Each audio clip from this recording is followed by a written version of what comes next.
sa Diyos? Amen. Pwede po ba natin batiin ang ating mga katabi? Good morning! Napakaganda mo! Napakapogi mo! Hallelujah!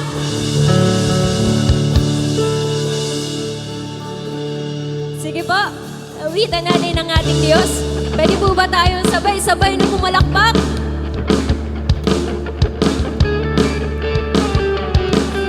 Sa Diyos na dakila, sa Diyos na makapangyarihan.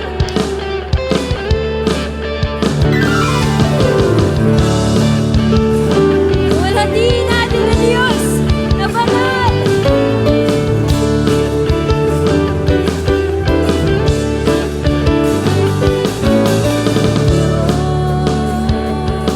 Diyos na walang kapares at banal, kay noon at mapagkailanman, dakila't makapangyarihan Diyos, hugay ang lahat mong nilikha, lahat ng may buhay at hininga ay sumamba at luwalhatiin ka, luwalhatiin ka sa kalawakan sa kalangitan, maging sa lupa at karagatan. Luwalhatiin ka, luwalhatiin ka sa puso at isipan, sa kilos at salita. Luwalhatiin ka. Hallelujah! Minsan ba awitin natin ang ating Diyos?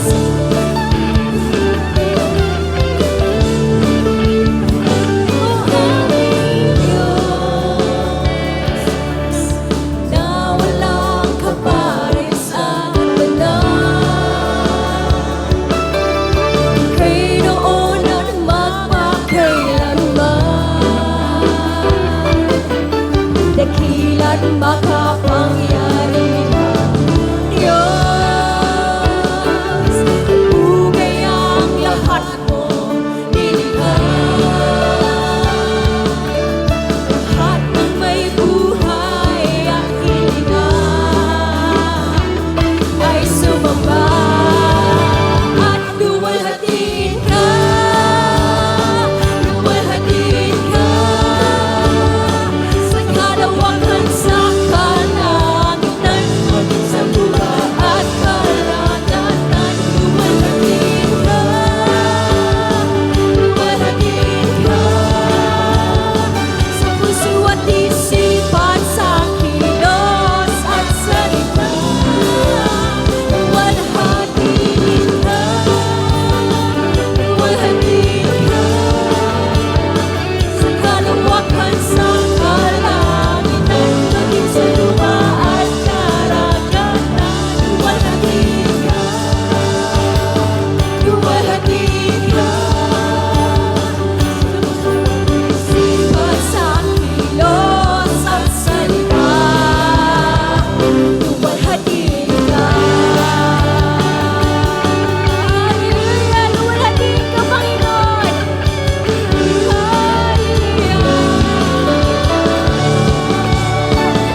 ngayon at kailanman.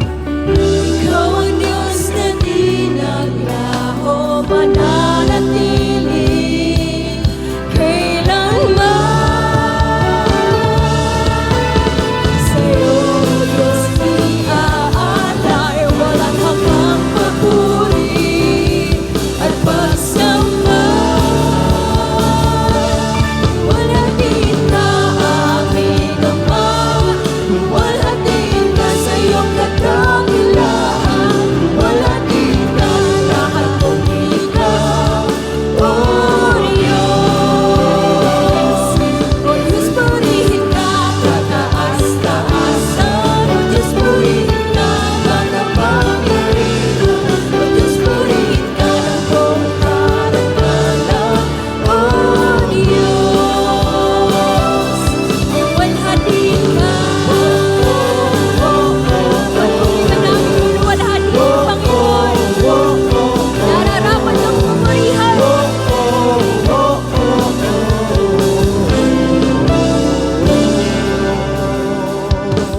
Sino nga bang papayag sa makapangyarihang Tunay? Sino nga bang hihiling sa iyo, Diyos na dakila? Ang lupa at kalangitan ay nasa iyong mga kamay. Ang buhay at lahat ng bagay sa'yo, O Diyos, nagmula. Ikaw ang Diyos. Ikaw ang Diyos na di nagbago, noon, ngayon at kailanman. Ikaw ang Diyos na di naglaho, mananatili kailanman. Sa'yo, O Diyos, iaalay, walang hanggang papuri at pagsamba. Luwalhatin ka, aming Ama, luwalhatin ka sa iyong kadakilaan. Luwalhatin ka ng lahat, O Diyos. O Diyos, purihin ka, kataas-taasan. O Diyos, purihin ka, makapangyarihan. O Diyos, purihin ka ng buong karangalan. O Diyos, luwalhatin ka, aming Ama, luwalhatin ka sa iyong kadakilaan. Luwalhatin ka ng lahat ng nilikha. O Diyos, O Diyos, purihin ka, kataas-taasan. O Diyos, purihin ka, makapangyarihan. O Diyos, purihin ka ng Buong karangalan, O Diyos, luwalhatin ka. Luwalhatin ka. Luwalhatin ka. Luwalhatin ka.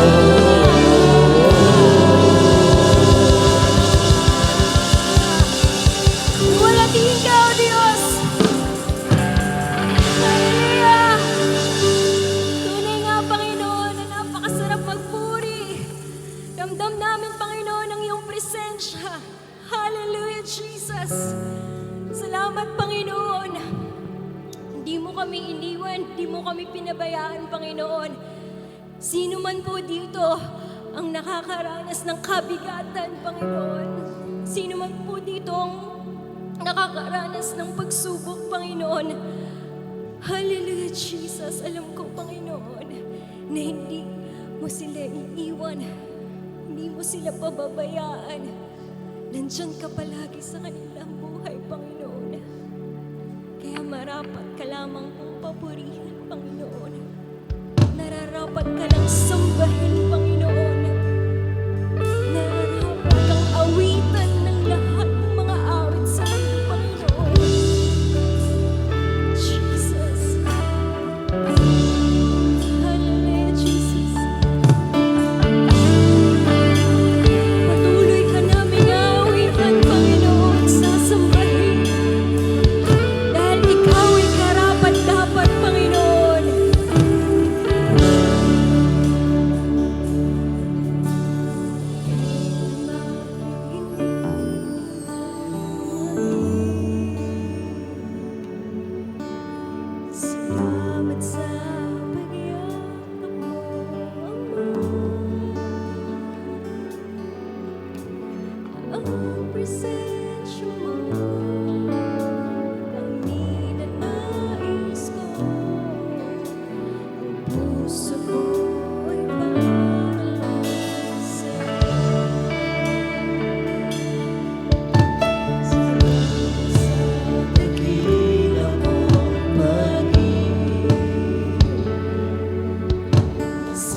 dakilain, magpakailanman.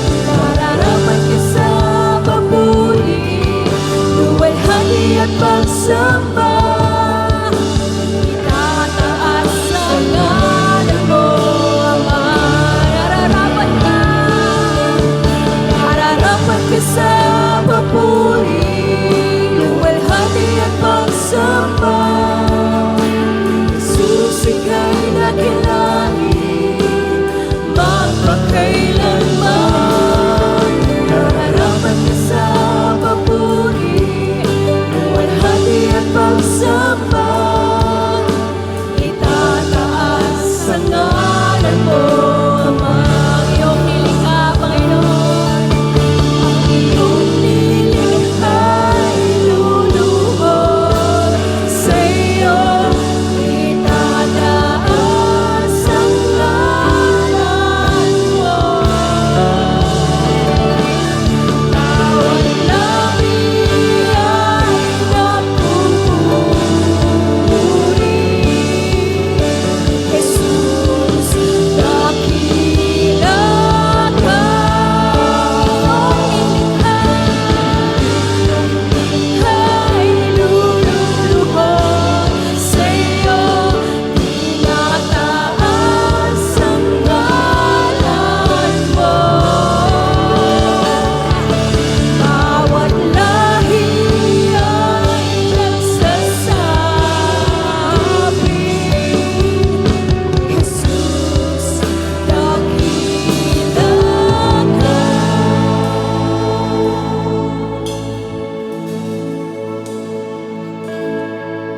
Nararapat ka sa papuri, luwalhati at pagsamba. Jesus, ika'y dakilain, magpakailanman. Nararapat ka sa papuri, luwalhati at pagsamba. Itataas ang ngalan mo, Ama. Nararapat ka sa papuri, luwalhati at pagsamba. Jesus, ika'y dakilain, magpakailanman. Nararapat ka sa papuri, luwalhati at pagsamba. Itataas ang ngalan mo, Ama. Nararapat ka sa papuri, luwalhati at pagsamba. Jesus, ika'y dakilain, magpakailanman. Nararapat ka sa papuri, luwalhati at pagsamba. Itataas ang ngalan mo, Ama. Kaming iyong likha'y lumuluhod sa iyo. Itataas ang ngalan mo. Bawat lahi ay nagsasabi, Jesus, dakila ka. Nararapat ka sa papuri, luwalhati at pagsamba. Jesus, dakilain ka, Panginoon, at makailanman. Nararapat ka sa papuri, luwalhati at pagsamba. Itataas ang ngalan mo, Ama.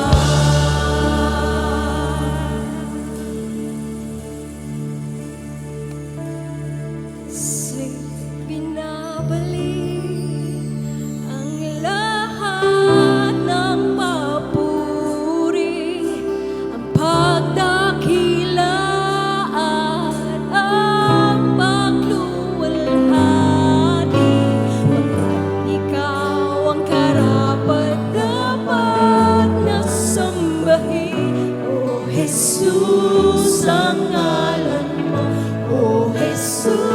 Jesus, ang ngalan mo, O Jesus, ang ngalan mo'y tataas. Sa'yo'y binabalik ang lahat ng papuri, ang pagdakilaan, ang pagluwalhati, pagkat ikaw ang karapat-dapat na sambahin.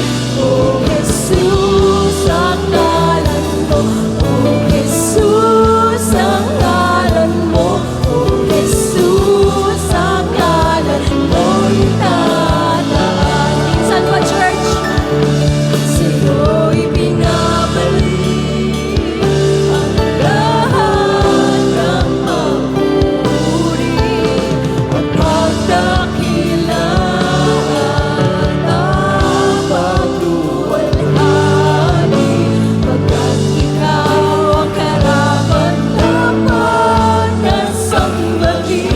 O Jesus, ang ngalan mo, O Jesus, ang ngalan mo, O Jesus, ang ngalan mo'y tataas. Sa'yo'y binabalik ang lahat ng papuri, ang pagdakilaan, ang pagluwalhati, pagkat ikaw ang karapat-dapat na sambahin. O Jesus, ang ngalan mo, O Jesus, ang ngalan mo, O Jesus, ang ngalan mo'y tataas. Jesus, ang ngalan mo, Jesus, ang ngalan mo, Jesus, ang ngalan mo'y itataas.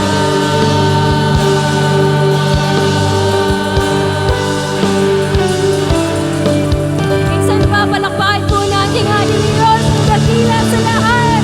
Hallelujah!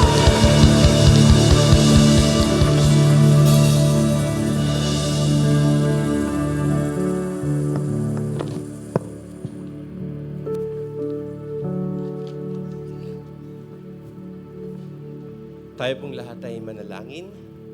O Ama naming Diyos, banal at dakila sa lahat, tunay nga Panginoon na kayo ang karapat-dapat na sambahin, alayan ng papuri, pasasalamat at kadakilaan magpakailanman. Ikaw ang Diyos na tunay na di nagbabago, tapat kailanpaman, nararapat na ikaw lamang ang amin pong kilalanin sa amin pong buhay. Na sa oras na ito, O Diyos, ang puso ng iyong mga anak ay tunay na nalulugod, sapagkat sa oras na ito'y naranasan naming tunay ang iyong presensya at kapangyarihan sa buhay po ng bawat isa sa amin. Dalangin namin, Panginoon, na sa oras na ito'y patuloy kang magparanas sa amin ng kagalakan, ng kapayapaan, at ng pagkakaisa, Panginoon, na ikaw lamang ang siyang aming tunay na sinasamba at pinapupurihan sa amin pong buhay. Mangyari ang kalooban mo sa amin, Panginoon, sa lahat ng panahon na ikaw lamang, O Diyos, ang amin pong Panginoon. Sa oras na ito, Ama, hinihiling namin ang patuloy po ninyong pangunguna sa kabuuan ng inyong gawain na ito. Siyasatin mo ang puso ng bawat isa at pagindapatin mo po kami sa inyo pong banal na harapan. Ingatan niyo po, Panginoon, at pagpalain ang gawain ito ng pagsamba sa inyo pong dakilang pangalan na ikaw lamang ang maitaas at mapapurihan. Pagpalain niyo po at gabayan ang inyong lingkod na gagamitin sa paghahayag ng inyong pong mabuting balita. At ito, Panginoon, ang aming magiging kalakasan at gabay sa amin pong buhay. Kayo lamang po ang aming pinapupurihan, pinasasalamatan sa dakilang pangalan ng aming Panginoong Jesus. Amen and amen. At pwede niyo po bang pakibati ang inyong katabi niyo, sabihin niyo, I'm glad you're here. O talaga bang I'm glad you're here? Uy, nandito ka na. Si Seb, nagtawag dito, kailan ka pa bumalik galing Korea? Anyway, purihin po, Panginoon. Hindi ho dahil sa nag-Korea siya, nag-outfit lang yan dun sa kanila expo. Anyway, purihin po ang Panginoon. Magandang umaga po sa ating lahat. At bagaman ho, Maraming mga bakanting upuan, palagi ko ay they're also under the weather. Pero whatever the situation may be in life, we continue to thank the Lord for His goodness and His mercy. Purihin po ang Panginoon. Pinagpapauna ko na tawag dito, immediately after the service ay magpapatawag ng isang maikling meeting sa lahat ng mga ministry heads, assistant ministry heads, at saka lahat ng mga leaders ng church, ang ating butihing Pastor DM. Kaugnay po ito sa nalalapit po nating anibersaryo. At si Pastor DM po ang ating punong abala. Palakpakan po natin ang Panginoon sa buhay po ni Pastor DM. Siya po ang ating punong abala sa nanalapit po nating 18 anibersaryo. Kagabi po ay napadala niya na po sa akin ang tawag dito yung mga proposals at wala po akong planong baguhin kahit anuman doon. Napakaganda po at tayo po ay umaasa na sa ating pong pagkakaisa ay lalo pa pong mapaganda ang nasabing programa para sa kaluwalhatian ng Panginoon. Sabi nga nilang ganon, 18 kumbaga sa, dalaga na, no? Ang church natin ay dalaga na. Purihin ang Panginoon. Palakpakan natin ang Panginoon. At sinong magsasabi, no? Na sa biyaya ng Diyos, 18 years na tayo and counting strong by the grace of God. Only by the grace of God. Pag inaalala nga natin nung mga unang taon ng ating komunidad pananampalataya, merong pong mga nagsabi na hindi daw tayo tatagal, pero hindi ho yan kasi sa panukala natin eh. Yan ho ay sa panukala ng Diyos kung bakit po tayo nakapagpatuloy. It's not about us, it's not even about anyone, it's all about the Lord. And so we thank the Lord for that. So immediately after the service po, we'll be asking everyone to stay put and Pastor DM will be heading us with a very brief and short meeting. Pag siya ko talaga nagpa-meeting, talagang siguradong brief and short yan. Hindi ko katulad, parang eme lang yon. Sige po, tayo po ngayon ay dadako na po sa gagawin po natin pag-aaral ng salita ng Diyos. Alam na po natin yung vision, yung mission po natin. Huwag po natin kalilimutan. Patuloy po natin ipanalangin ang pag-anyaya po natin para sa 18 taong anibersaryo. At nais ko po ring ipaalala na sa July 19, puwera po sa linggo na darating, sa susunod po, ay magsisimula na po ang ating 40 nights of prayer. Ito po ay magsisimula July 19 hanggang August 29. At si Pas DM din po, ang bahala din pong mag-assign ng mga prayer leaders po natin at paano po magiging procedure po natin for the 40 nights of prayer. Meron ako naalala kanina, hindi ko biglang nawala sa isip ko. Ganyan na ba talaga pag senior na? So, naglalaps na yung memory. May naalala kong bigla eh. Hindi, sige po. Baka kung maalala ko na lang. So, mamaya yung tawag dito yung meeting po natin. And then also, natutuwa po ako ngayon dahil meron ko kayo napansin na may dalawang bago sa harapan ho natin kanina. O palakpakan naman natin si Sister Ann at saka si Grace, no? Mga bagong members ng ating Heaven's Herald. Palakpakan natin ang Lord. Welcome at tutuwa tayo dahil dumarami ang ating mga armies na nasa musician ng Lord. At siguro sa darating din ng mga linggo, makikita natin debut din ni Kuya Larry, no? So alam naman natin na maganda din yon kasi pag nag-anniversary na tayo, di magpapagawa na kayo ng shirt ng uniform ninyo, no? So ibig sabihin nun, welcome to the ministry talaga, valid na, no? Kasi yung last anniversary, wala pa kayo. Itong anniversary nito, suot nyo na, official na uniform na ng Heaven's Herald. So welcome, to God be the glory. So naalala ko din pala. So tayo po ngayon ay dumako na po sa gagawin po natin pag-aaral ng salita ng Diyos. Ngayon ako nagtatanong ko kayo, ba't wala ako Sister Ruby? She's not feeling well. So, ang ninang Bising din po, I think she had her surgery last Thursday for cataract. And so let's continue to pray for her continuous healing by the grace of God.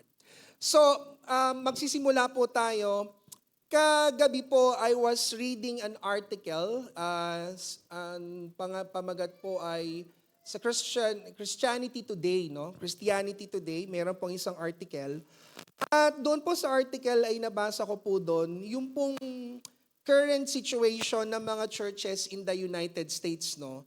Yan po yung isang bagay din na minsan, ako po, galing po ako sa seminaryo, nagtuturo po ako sa seminaryo, pero ang minsang ipinagtataka ko din sa, at least sa ATS, yan, tinawag yung pangalan ATS, walang research na ginagawa on the current situation of Filipino churches.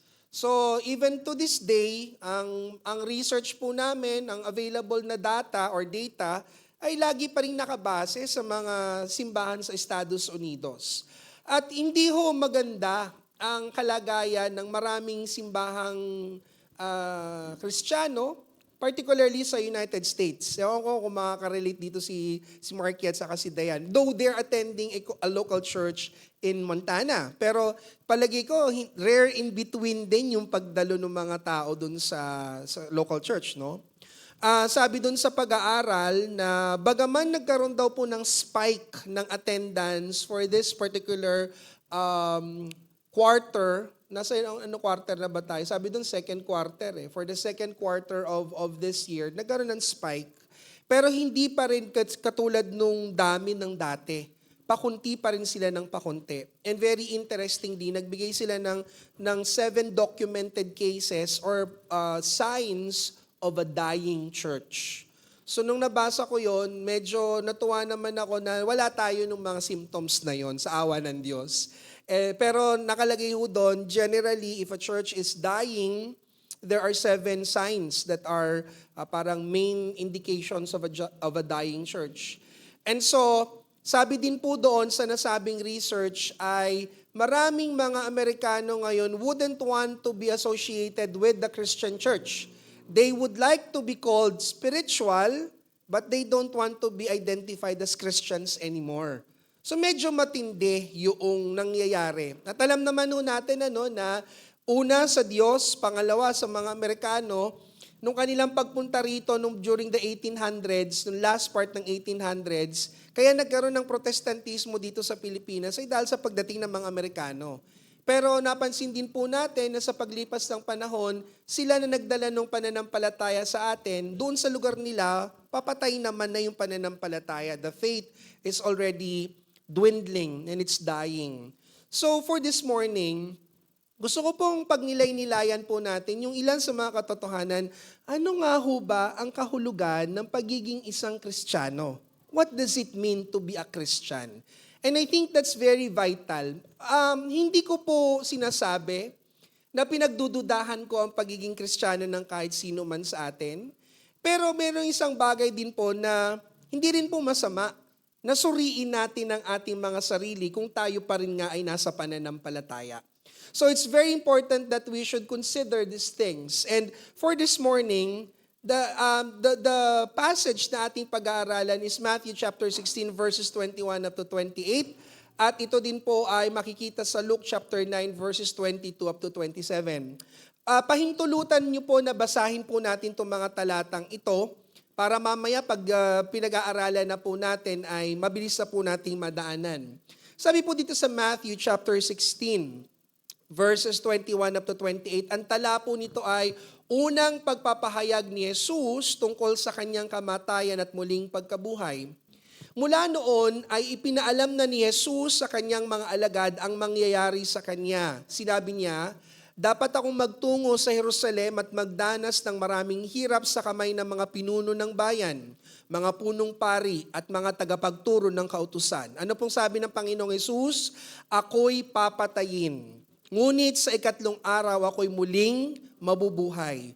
Very interestingly yung verse 22, dinala siya ni Pedro sa isang tabi, parang hinilas ang tabi, at pinagsabihan. Isipin nga, isang apostol, pinagsabihan ng kanyang Panginoon. At ang sabi niya, Panginoon, wag nawang itulot ng Diyos. Kailan may hindi yan mangyayari sa inyo? Ngunit hinarap siya ni Jesus at sinabihan, lumayo ka, Satanas. Hadlang ka sa aking landas. Ang iniisip mo ay hindi sa Diyos kundi sa tao. At kung babasahin po natin yung mga naunang mga talata na yan, mababasa po natin dito na ipinahayag ni Pedro ang Panginoong Hesus bilang he identified who Jesus is. In a couple of verses before, Peter declared who Jesus was. Jesus is the Son of God. And then in verse 23, nire-rebuke na siya ni Jesus. At ang sabi dito, lumayo ka Satanas. Hadlang ka sa aking landas, ang iniisip mo ay hindi sa Diyos, kundi sa tao. Sinabi ni Jesus sa kanyang mga alagad, sino mang nagnanais sumunod sa akin ay kailangang itakwilang kanyang sarili. Ano daw dapat ang gawin mga kapatid? Pasanin ang kanyang krus at sumunod sa akin. Ang naghahangad na magligtas ng kanyang buhay ay mawawala nito, ngunit ang mawala ng kanyang buhay alang-alang sa akin ay magkakamit nito. Sapagkat ano ba ang mapapala ng isang tao, makamtan man niya ang buong daigdig, ngunit mapapahamak naman ang kanyang sarili. Anong maibibigay ng isang tao kapalit ng kanyang buhay? Sapagkat darating ang anak ng tao, nakasama ang kanyang mga anghel at taglay ang dakilang kapangyarihan ng kanyang ama. Sa panahong iyo'y gagantimpalaan niya ang bawat tao ayon sa ginawa nito. At sabi sa verse 28, tandaan ninyo, may ilan sa inyong naririto na hindi mamamatay hanggat hindi nila nakikita ang anak ng tao na dumarating bilang hari. Yung verse 28 is already a topic on its own and it's already sermon worthy, pero hindi ho natin muna pag-uusapan yung verse 28. Tuloy po natin ang kaparallel po nito na passage sa Luke chapter 9 verses 22 up to 27. Mula din po sa tala ni Apostol Lucas, ipinahayag ni Jesus ang tungkol sa kanyang kamatayan. At ang sabi po dito sa verse 22, sinabi pa niya sa kanila, ang anak ng tao ay dapat magdanas ng matinding hirap, itatakwil siya ng mga pinuno ng bayan, ng mga punong pari at mga tagapagturo ng kautusan, siya ay papatayin ngunit sa ikatlong araw ay muli siyang mabubuhay. At sinabi niya sa kanilang lahat, ang sino mang nagnanais sumunod sa akin, ay kinakailangang itakwil ang kanyang sarili, pasanin araw-araw ang kanyang krus, at sumunod sa akin. Tuloy po natin ang pagbabasa. Sabi po dito sa verse 24, ang naghahangad na magligtas ng kanyang buhay ay mawawala nito, ngunit ang mawalan ng kanyang buhay, alang-alang sa akin ay magkakamit nito. Ano nga mapapala ng tao, makamtan man niya ang buong daigdig, kung mapapahamak naman at mawawala ang kanyang buhay. Kapag ako at ang aking mga salita ay ikakahiya ninuman, ikakahiya rin siya ng anak ng tao pagparito niya, na taglay ang kanyang karangalan at ang karangalan ng Ama at ng mga banal na anghel. At ang sabi po sa verse 28, sinasabi ko sa inyo totoo, may ilan sa inyo ritong hindi mamamatay hanggat hindi nila nakikita ang kaharian ng Diyos. Ang pamagat po ng ating sermon sa umagang ito ay pinamagatan kong, what does it mean to be a Christian today? And the reason why, bakit po ito ang aking katuruan sa araw po na to, ay bilang pagtugon nga po sa realidad na marami ang nagpapakilalang Kristiyano, pero ang tanong ho, tunay nga ba ang Kristiyano? At madalas nyo nang naririnig ito sa akin, hindi ho ako nag-aalangan na questionin ang inyong pananampalataya. I remember na there was this time na I think I posted something very interesting. Si Kuya Eric, alam ko na binabasa nito yung mga postings ko kasi nung binasa niya yung postings ko, naka-PM sa akin yan. At nung PM niya, sabi niya gano'n, Pas, kilala mo ba yung nag-post na yan? Yung binabasa mo na yan ay hindi yan dapat binabasa or something to that sort. Or alam mo ba na may pagka-atheist yan or something to that sort. Ngayon, sabi ko naman kay Kuya Eric, alam ko na yung binasa ko na yon at pinost ko na yon na hindi talaga siya ganun katiwa-tiwala. Dahil ang turo sa amin sa seminaryo, ang unang ginagawa ng mga professors namin sa theology ay, pag gusto nilang yanigin yung pananampalataya namin, binibigyan kami ng babasahin na talagang yayanig sa pananampalataya namin. Pero alam din to ng mga kontratista at alam din to ng mga engineer at DPWH. Kapag maayos ang pundasyon ng isang struktura, yanigin man yan ng kahit anong lakas na yanig, hindi guguho yung struktura. Tama po ba? Kaya yung truest test na ginagawa ng mga faculty sa amin, ng mga professors namin, ay pabasahin mo kami ng mga controversial na articles at readings only to shake our faith.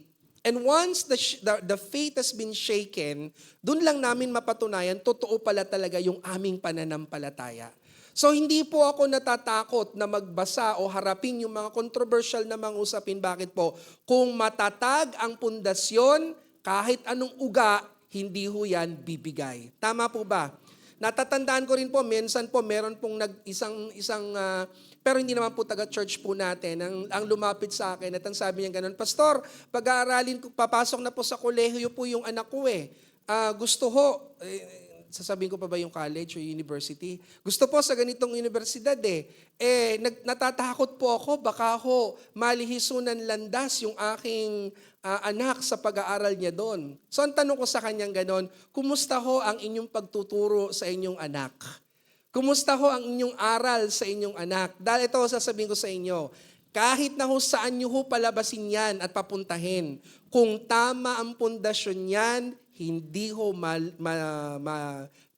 mayayanig o hindi malilihis ang landas ng inyong anak kahit saan pa mag-aral yan. Tama po ba?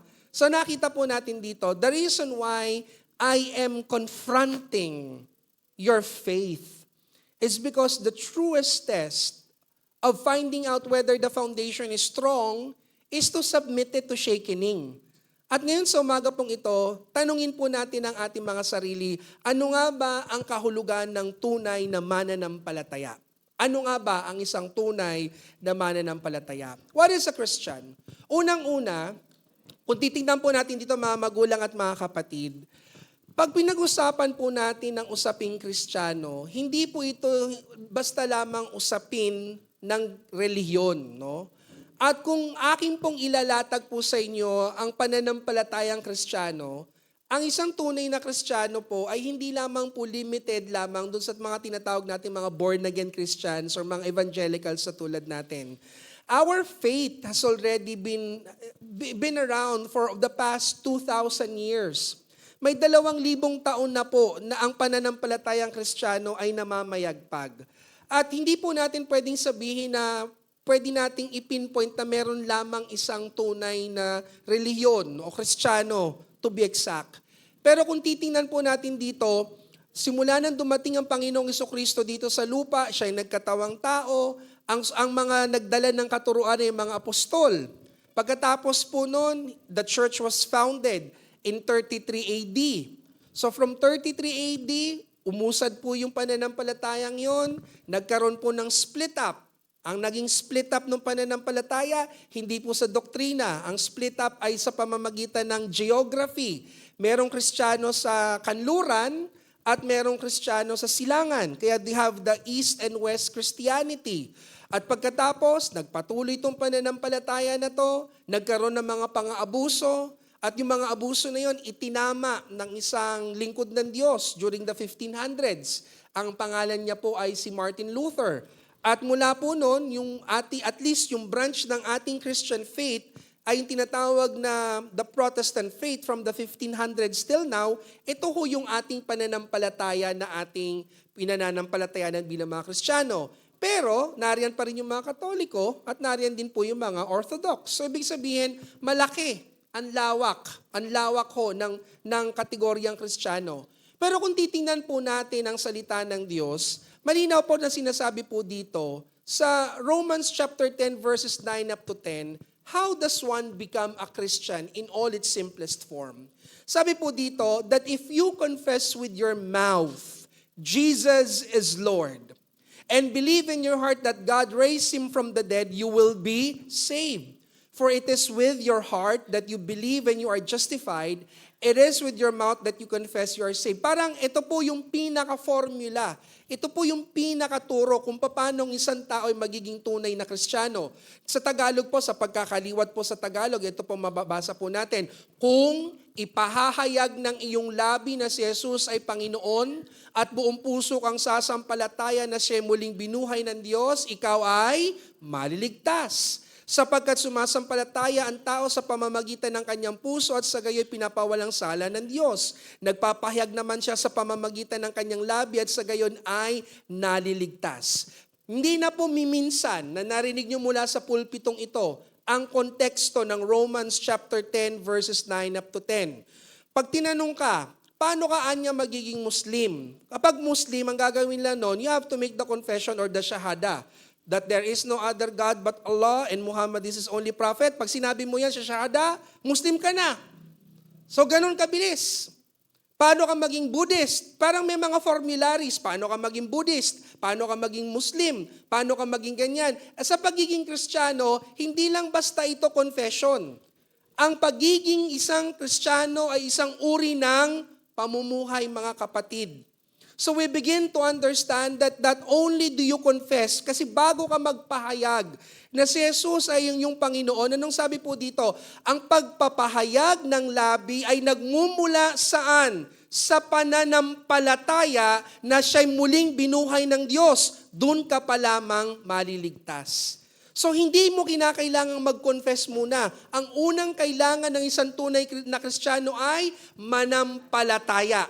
At sa kanyang pananampalataya na binuhay na muli ng Diyos si Jesus, doon siya maliligtas. Ano pong sabi dito? Sapagkat sumasampalataya ang tao sa pamamagitan daw anyo ng kanyang puso. At sa gayon ay pinapawalang sala ng Diyos. Nagpapahayag naman siya sa pamamagitan ng kanyang labi at sa gayon naliligtas. Hindi lamang to a matter of confession. To be a Christian is to genuinely believe in the Lord Jesus Christ. To have your faith in Jesus as your Lord and your Savior. Amen? So nakita po natin dito, it's not even a formula. Nakatulad po, pag sinabi po dito, meron po ako nakitang reel one time. Sabi po dun sa tanong, gusto niyo ba maging Muslim? Oh, nanay, sumunod lang ho kayo sa ano na to. Muslim na. Pero ang tunay na Kristiyano, hindi po niyo lang sasabihin yung panalangin na yun at tunay na kayong Kristiyano. Yun ang gusto ko pong itama natin, mga magulang at mga kapatid. The prayer of acceptance is not a magic formula that makes you a believer.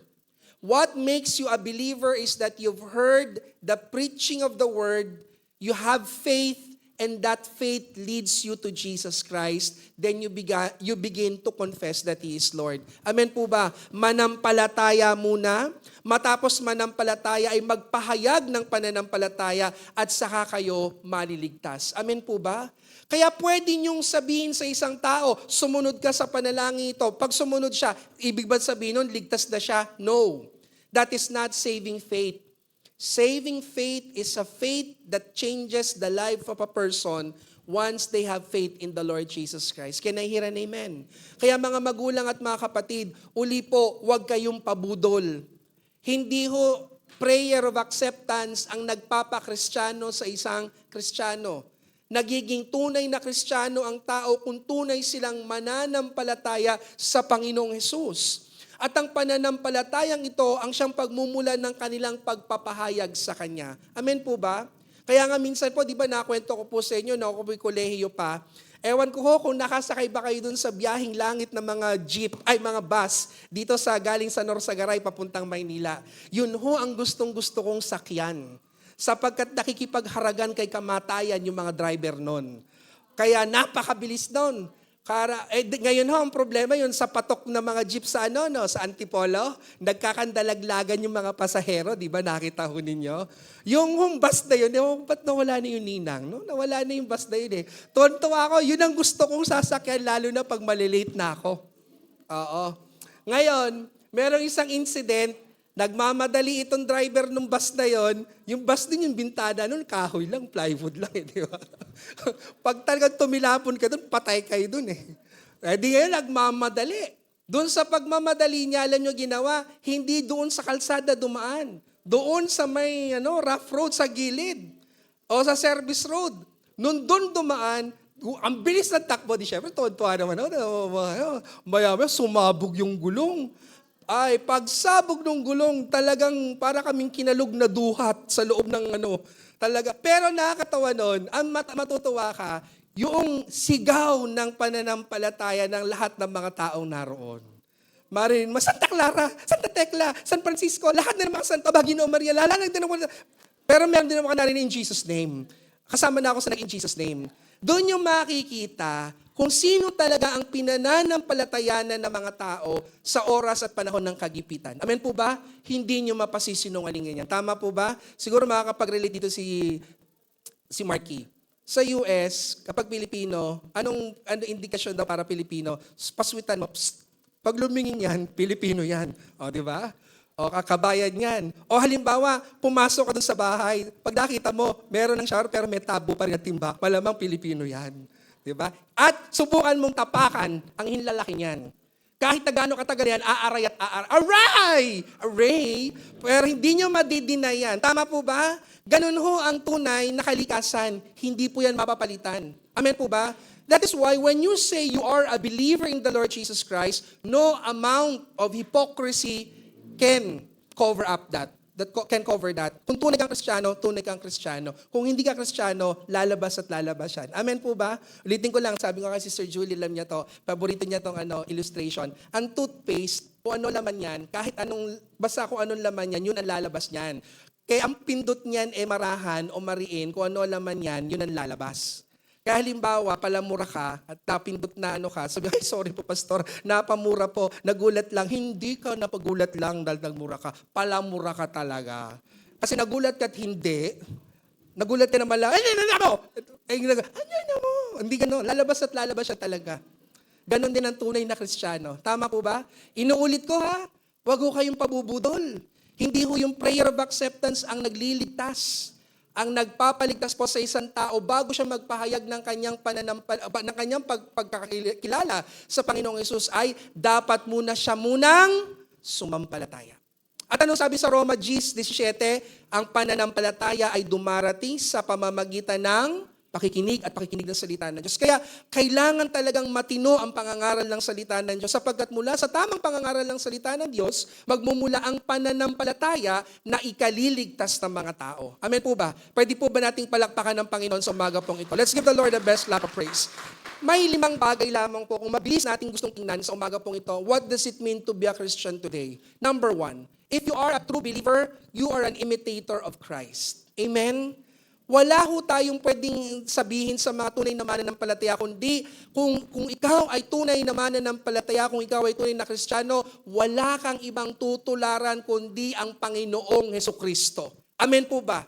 At ang sabi po diyan, sa rendering po sa, I think this is in Latin, imitatio Christi, to imitate Christ.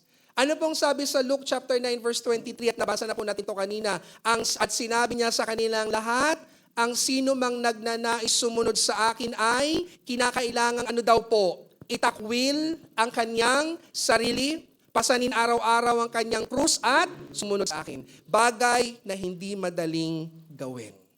Tama po ba? Buti na lang dito kasi sa CJLS, hindi tayo mahilig ng mga burloloy na kung ano-ano. No? Dati kasi noon, may napasikat na yung parang wristband At nakalagay dun sa wristband na yun, WWJD. At anong ibig sabihin ng WWJD? What would Jesus do? Maganda daw yung paalala para sa mga tao na kapag halimbawa nasa isa kang sitwasyon at gusto mong umalsa, ipakita mo lang yung wristband na yun na WWJD, what would Jesus do? Medyo mahihinamas-masan yung tao at babalik sa katinuan. Alam niyo, sa totoo lamang hindi kung ano mga pinagsusuot natin ang magpapakristyano sa atin. Ang tunay po na pagbabago ay mula sa loob palabas. So we begin to understand also, I also was able to view this real. Nang sabi po doon, many people are fond of wearing crucifix, no? When they go about, parang ito is a fashion statement nila. Pero ang totoo po niyan, hindi ho yung pagsusuot ng krus ang nagpapakristyano sa isang Kristiyano. Kahit na magdala pa kayo ng krus, kung talagang hindi ho nakikita si Kristo sa ugali ninyo, walang maniniwala na Kristiyano kayo. Amen po ba? Anong sabi po dito? Ang sino mang nagnanais sumunod sa akin ay kinakailangan, mga kapatid, itakwil ang kanyang sarili. Pasanin araw-araw ang kanyang krus. Yung katabi ko ang krus ko. Pasinin mo pa rin yan. At anong sabi po dito? Sumunod sa akin. Bagay na hindi madaling gawin. Can I hear an amen? And I know that you will go through a lot of situations in your life that if you are to be asked, kung kayo tatanungin, you would rather want to obey yourself. Pero dahil sa kayo'y tunay ng Kristiyano at nagpapasakop sa Panginoong Hesukristo, hindi na ngayon yung gusto nyong mangyari ang nais nyong gawin, kundi kayo ay pasasakop na sa Panginoon. At yun po ay palatandaan ng isang tao ay tunay na Kristiyano. Bakit? Dahil ang kanyang kawangis at katulad na ay ang Panginoong Hesukristo. Can I hear an amen? Di ba lagi natin sinasabi, one of the most important theologies of worship is that we become what we worship. Nakatutulad natin kung ano yung ating sinasamba. Tandaan natin, tayo ay sumasamba sa isang banal na Diyos. Kung kaya't ang isang tao na sumasamba sa banal na Diyos, sa katagalan, pinapapaging banal din yung taong yun na sumasamba sa isang banal na Diyos. You become what you worship. And what is the ultimate goal of Christian life? Our ultimate goal is when we become Christ-like. Amen? At ang sabi nga po natin dito, lagi na natin ito narinig, Galatians chapter 2 verse 20, hindi na tayo nabubuhay sa ating mga sarili. Sino lang nabubuhay? Walang iba na kundi ang Panginoong Jesucristo. At kung ano ang wangis ng Panginoong Jesucristo, siya ring dapat maging wangis ng bawat isa sa atin. Can I hear an amen? Hindi ko nga alam kung kawangis ko si Kristo kaninang umaga, nakasakay sa akin si Sister Julie, nakasakay sa akin si Rochelle, bumubunga nga ako. So am I Christ-like? God forgive me. Pero yon ang pinakamalaking challenge talaga sa buhay na ito. Amen po ba? Kung gusto ho nyo malaman kung ba't ako nagbububunga nga, huwag si Sister Rochelle at Sister Julie ang lapitan nyo. Ako ang lapitan nyo. Para malaman ninyo. Pero the point is, when you're in a situation, are you Christ-like? You don't think about that. It becomes a nature in you if Christ is in you, if you are a true believer. Can I hear an amen? Tingnan nyo nga yung katabi nyo. Makakamukha na ba ni Kristo? Huwag niyong hanapan ng balbas o bigote. Christ-like na po ba?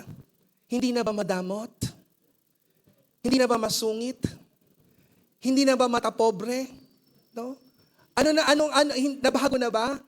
Kamukha na ba ni Kristo? Si David ba kamukha ba ni Kristo na? Josiah. At minsan sabing ganun ng isang teacher, pwede ba?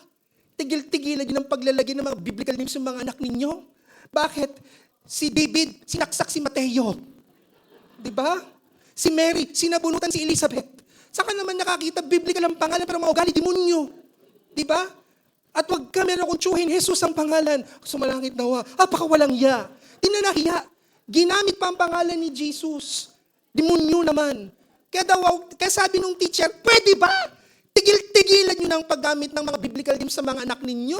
Sinasaway ko, Matthew, wag mong saksakin si David. Sa Tacloban nagbabarilan, oy, ato, ang pangalan nito, oy, Jesus, wag mong saksakin, wag mong barilin, si Paul. Diba? Wala sa pangalan yan. Ang tunay na Kristiyano, nasa tunay na ugali. Amen po ba? At ang tunay na Kristiyano, binabago. Pwede ba nating palakpakan ng Panginoon? Let's give the Lord the best clap of praise. Kaya tingnan ninyo, ang napakalaking irony ng bansang Pilipinas. Ngayon, babalik tayo in the realities of life. The Philippines actually boasts itself to be the only Christian nation in the whole of Asia. But we're the most corrupt country. We boast to be the only Christian nation. And yet, tingnan ninyo, kulelat tayo. Alam niyo, nakakalungkot isipin, baka dumating yung araw. Nauungusan na tayo ng Cambodia. Alam niyo yung bansang Laos, talagang Laos sila. Pero baka lagi ko baka hindi maglipat ang panahon, mas mauna pa yung Laos sa Pilipinas sa sistema po natin. Kristiyano, pero ang sistema hindi. Kaya ang unang tanong natin kung tunay Kristiyano, are we imitating Christ? That is the question. Secondly, this morning, what does it mean to be a Christian today? Number 2, a spirituality of discipleship. Ang isang tunay na Kristiyano, handang magpatama, dahil wala kang tama, handa kang magpatama. Ano bang buhay ng isang disipulo? Ano sabi po dito ng Panginoong Hesus sa Matthew chapter 16 verse 24? Sabi po dito, dinala siya ni Pedro sa isang tabi, pinagsabihan, Panginoon, wag nawang itulot ng Diyos, kailan may hindi mangyari sa inyo. Ngunit tinarap siya ni Jesus at sinabihan, lumayo ka, Satanas. Hadlang ka sa aking landas. Ang iniisip mo hindi sa Diyos kundi sa tao. Sinabi ni Jesus sa kanyang mga alagad, ang sino mang nagnanais sumunod sa akin ay kailangang itakwil ang kanyang sarili, pasanin ang kanyang krus at sumunod sa akin. Amen po ba? It's never easy to give yourself up.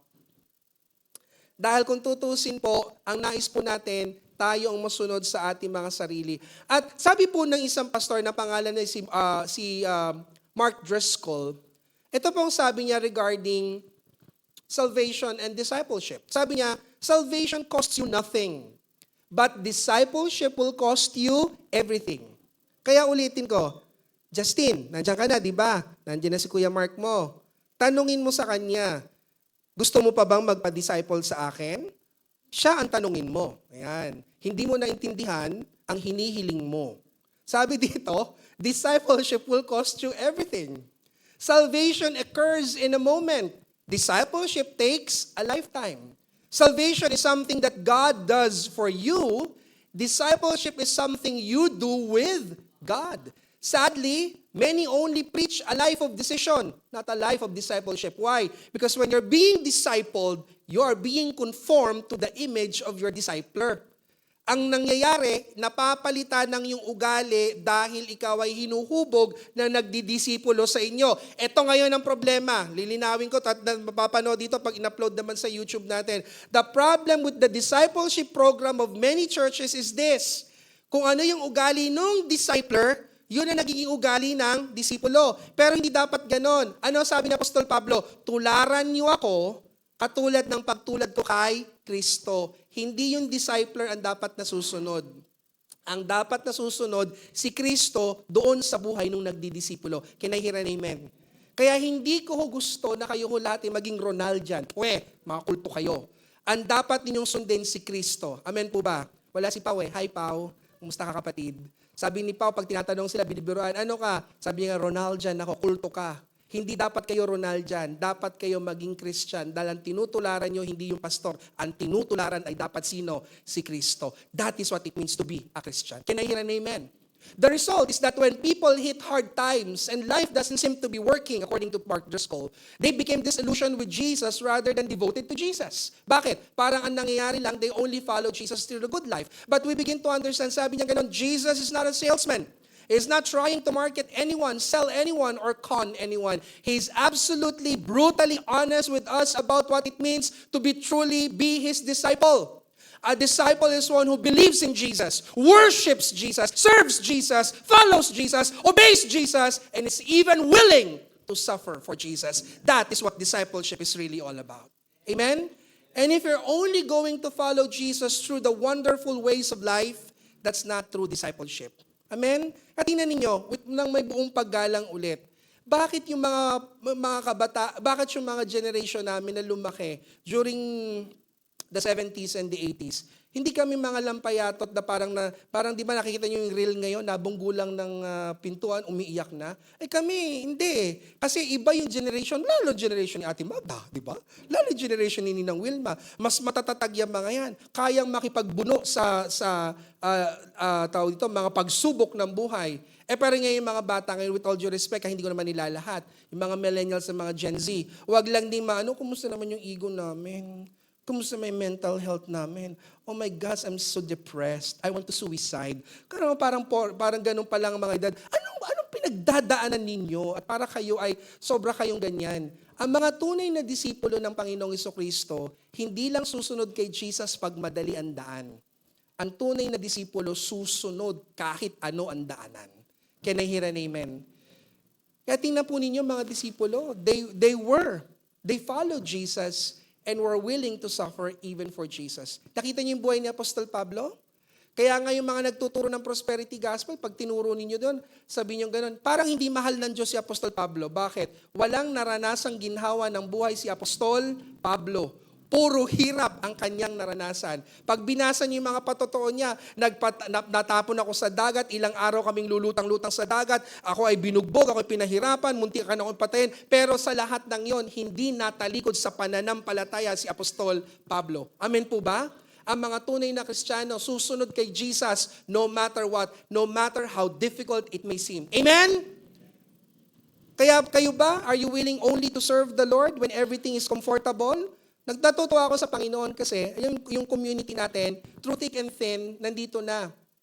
Nung ang simbahan natin ay mukhang garahe lang, nandun na sila, hanggang ngayon nandito pa rin. Bakit? Hindi sa ganda ng iglesia tumitingin ang pinangahawakan ng Panginoong Jesucristo. Amen? At ako naniniwala, kapag tayo ay binigyan ng task, pag tayo ay binigyan ng gampanin at tungkulin, walang CJLS ang magsasabing hindi. Dahil handa tayo sumunod kay Kristo, madali man or mahirap, susunod tayo sa lahat ng panahon at sa lahat ng sandali. Can I hear an amen? Pwede po ba nating palakpakan ng Panginoon? Yung malakas na palakpak sa Diyos na buhay. Sabi niyo sa katabi niyo, handa ka bang magpadisipulo? Oh. Are you willing to be discipled? Ang iba, yes, but no. There should be no buts and no ifs. We follow regardless. At ulitin ko mga kapatid, ang mga sundalo ng Panginoon, ang mga sundalo hindi pinakikiusapan. Ang mga tunay na sundalo sumusunod lang. Amen po ba? Tayo mga sundalo ng Panginoon, tayo mga disipulo ng Panginoon. A disciple is one who believes in Jesus, worships Jesus, serves Jesus, follows Jesus, obeys Jesus, and is even willing to suffer for Jesus. Can I hear an amen? Bago lang po tayo magpatuloy, patapos naman na ako. Alam niyo ho yung kantang, I have decided to follow Jesus. Alam niyo yan? Alam niyo ba kung anong history nun? O baka hindi niyo alam, ikukwento ko sa inyo yung history niyan. Alam niyo yung history niyan? Noong mga early 1800s, nagkaroon ng mga gospel, nagkaroon ng mga missionaries sa northern part ng India. At alam naman natin na yung mga tao sa India, hindi naman talaga mga Kristiyano. Mayroong isang tribo na nadatnan ng mga Amerikanong missionary. Kaya you would notice this that when you go to the northern parts of India, there are so many Baptists doon. Marami mga Baptist na, kasi mga nauna doon mga Baptist missionaries. At mayroong isang local na lalaki na nakakilala sa Panginoon. At doon sa pagkakilala niya sa Panginoon, sila yung mga unang converts doon sa tribo nila na naging Kristiyano. Ngayon, na nangyari, umalis yung mga missionaries, yung mga American missionaries, eventually naiwan tong pamilyang mananampalataya na ito, mananampalataya, tinawag sila ng kanilang chief, ng kanilang pinakapinuno. At sabi ganoon, talikuran mo yung pananampalataya ng mga puti na yan dahil hindi yan ang pananampalataya ng ating lahi. Bumalik ka sa nakagisnan natin. Kung hindi, papatayin kita. Sabi ganoon. Sabi ganoon nung lalaki, kahit na ho patayin niyo ho ako, hindi ho ako matatalikod sa Panginoon. Kumuha ngayon ng bow and arrow yung chieftain. Alam niyo kung sinong unang pinana? Una niyang tinudla yung mga anak nung lalaki. Sa palagay ko, walang ama ang kayang tiisin na patayin sa kanyang harapan yung kanyang mga anak. Namatay yung mga bata. At anong sabi gano'n ng lalaking yon? I have decided to follow Jesus. No turning back. No turning back. Sabi gano'n ulit ng chieftain, patayin na yung mga anak mo. Sinunod na tinudla yung kanyang asawa. At namatay on the spot yung kanyang asawa. Sabi nga ng chieftain, tumalikod ka sa pananampalataya mo at hindi kita papatayin. Sabi nga ganon, the world behind me, the cross before me, no turning back, no turning back. At ngayon, sabi nga ganon, sige, papatayin kita. Sabi nga ganon, wala nang dahilan para ako'y mabuhay. Para na lang ako kay Kristo. At ngayon, pinana siya ng pinuno. Namatay yung buong pamilya na nagtumitindig sa kanilang pananampalatayang Kristiyano. And that was the origin of that song, I have decided to follow Jesus, no turning back. No turning back. Ano ang magpapahiwalay sa inyo sa Panginoong Hesus sa panahong ito ng buhay po ninyo?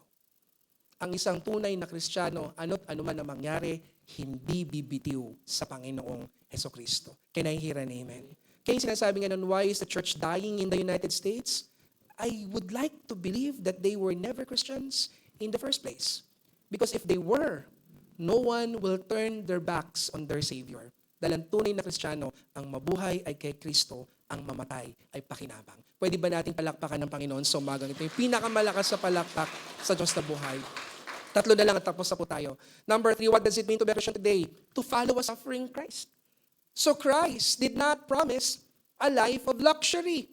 Christ actually said this in Matthew chapter 16 verse 21. Ano sabi niya gano'n? Dapat akong magtungo sa Jerusalem at magdanas ng maraming hirap sa kamay ng mga pinuno ng bayan, mga punong pari at mga tagapagturo ng kautusan. Ako'y papatayin, ngunit sa ikatlong araw, ako'y muling mabubuhay. At ang sabi sa verse 25, ang naghahangad na magligtas ng kanyang buhay ay mawawalan nito, ngunit ang mawala ng kanyang buhay alang-alang sa akin ay magkakamit nito. Can I hear an amen?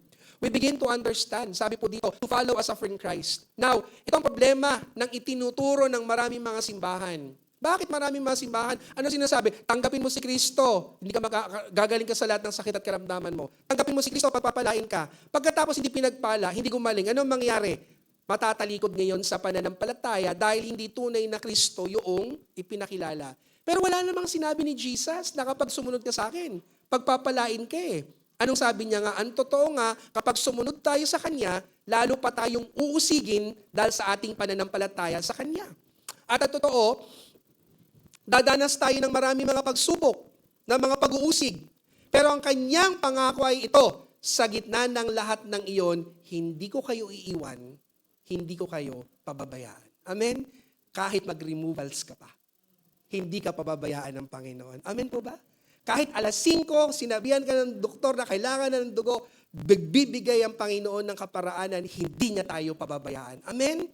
Saan at kailang panahon ninyo nasubok ang Diyos na siya ay nagpabaya? Walang panahon na pinabayaan tayo ng Panginoon. At kung minsan nga, Doon pa sa pinakagitna ng mga pagsubok, mas lalo pa nating nararanasan ang pagsama ng Panginoon. Kaya mga kapatid, sumunod tayo sa Panginoon sa gitna man ng mga paghihirap. Amen po ba? We never promise a life that is a bed of roses, but we promise that the Lord will always be there in whatever situation of your life may be. That is what a true Christian is really all about. Amen? Tingnan niyo dito sa CJLS. At alam to ni Pastor DM. Sobra tayong sumusuporta sa mga persecuted churches all over the world.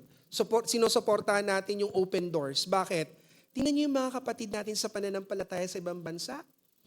Doon, lalo na sa mga bansang ipinag-uusig ang pananampalatayang Kristiyano, ano ang katumbas ng kanilang pananampalataya? Buhay nila.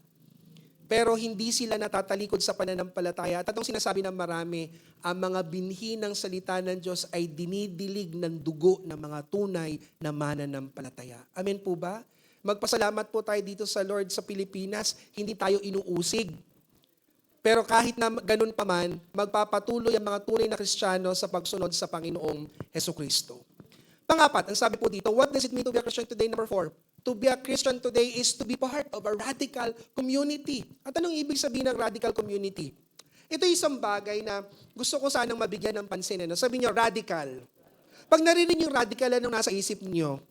Agad-agad nasa isip niyo, naku, UP yan, radical kasi. Nasa isip ka agad, aktivista, radical. Anong ibig sabihin ng radical? Ang radical ay galing sa isang Greek word na radix. At ang ibig sabihin ng radix ay ugat. Ibig sabihin, pag ikaw ay radikal, bumabalik ka sa tunay na ugat. Hindi ibig sabihin na militante ka o aktivista ka. Sabihin niyo, radical is to be true to the origin. That's what radical really means. That's what radical really means. Yung bumabalik ka dun sa pinakapunot dulo ng lahat. Ang sabi po dito, pag sinabing radical community, tingnan niyo po dito, sinabi to kanina, di ba? Yung Kristyanismo, napakatagal ng panahon, may 2,000 taon na nakakaraan. Pagkatapos, may mga Kristiyano sa East, yun yung mga Orthodox, sa West, yung mga Roman Catholic. Mula sa Roman Catholic, nagkaroon ng mga Protestante at doon tayo napapabilang. So we begin to see, malaki yung spectrum ng Christianity. Pero ano ba yung tunay na itsura ng Christianity talaga? Yung radical community ay hindi Orthodox, hindi Catholic, hindi Protestant. Alam niyo kung ano yung pinaka-radical church? Yung home churches nung first century sa Book of Acts. Yung mga simbahan, yung mga Kristiyanong nagkatipon sa loob ng tahanan. Yun ang tunay na iglesia. Amen po ba? Kaya yung ginagawa na gawain sa tahanan nila Ninong Romy at nila Ninang Ani, yun ang tunay na church talaga. Yung mga home churches. Yung mga community natin doon sa Pandi Heights, kala Kuya Larry at kala Sister Malu, that is what you call your original churches. Hindi ho yung katulad nito. Ito ho, this is already a Western concept of a church. What is a radical community? You go back to the real teachings of the Bible. Yun ang ibig sabihin ng radical. Tingnan niyo po dito sabi ng Panginoong Hesus sa Matthew chapter 16 verses 5 up to 12. Tingnan ito ang pampalsang ginagamit ng mga Pariseo at ng mga Saduseo. Nang tumawid sa ibayo, ang mga alagad, ito problema, nakalimutan nilang magdala ng tinapay. Sinabi ni Jesus sa kanila, mag-ingat kayo sa pampaalsang kinakalat ng mga Pariseo at mga Saduseo. Dahil sa wala silang dalang tinapay, ang pagkakaintindi nila nung nagsalita si Jesus, ito sabi na sa verse 7, nag-usap-usap ang mga alagad, wala kasi tayong dalang tinapay. Kaya sinabi niya yun. Tingnan niyo kung gaano kasimple yung mag-isip lang yung mga disipulo, yung mga alagad.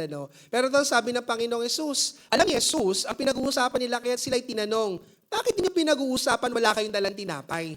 Napakaliit ng inyong pananampalataya. Hindi pa ba ninyo naunawaan hanggang ngayon? Nakalimutan na ba ninyo yung 5 tinapay na pinaghati-hati para sa 5,000 tao? Ilang kaing ng tinapay ang lumabis? Di ba 12 sako yon? 12 kaing? Gayon din ang 7 tinapay para sa 4,000. Ilang kaing ang tinapay na lumabis? Ang sabi ng Panginoong Hesus dito ito, hindi tungkol sa tinapay ang sinasabi ko, nang sabihin ko sa inyo mag-ingat kayo sa pampalsang kinakalat ng mga Pariseo at mga Saduseo. Hindi ba ninyo nauunawaan ito? At naunawaan nila na sila'y pinag-iingat niya sa mga katuruan ng mga Pariseo at mga Saduseo at hindi pampaalsang ginagamit sa tinapay. Listen carefully please. Di ba nakita po ninyo, ang daming teachings na kumakalat sa mga churches ngayon. Ngayon, ang sabi ng Panginoong Hesus, kung ang tinuturo niya dito, mag-ingat kayo sa mga pampalsang kinakalat ng mga Pariseo at mga Saduseo. Ibig sabihin yung mga wrong teachings. Maraming mga katuruan kumakalat ngayon, hindi ayon sa salita ng Diyos. Kaya ang sabi po dito, bumalik tayo sa tunay na turo ng salita ng Diyos. Amen po ba? Recently, quote ko po, patapos na po ako, pang-apat na to, di ba?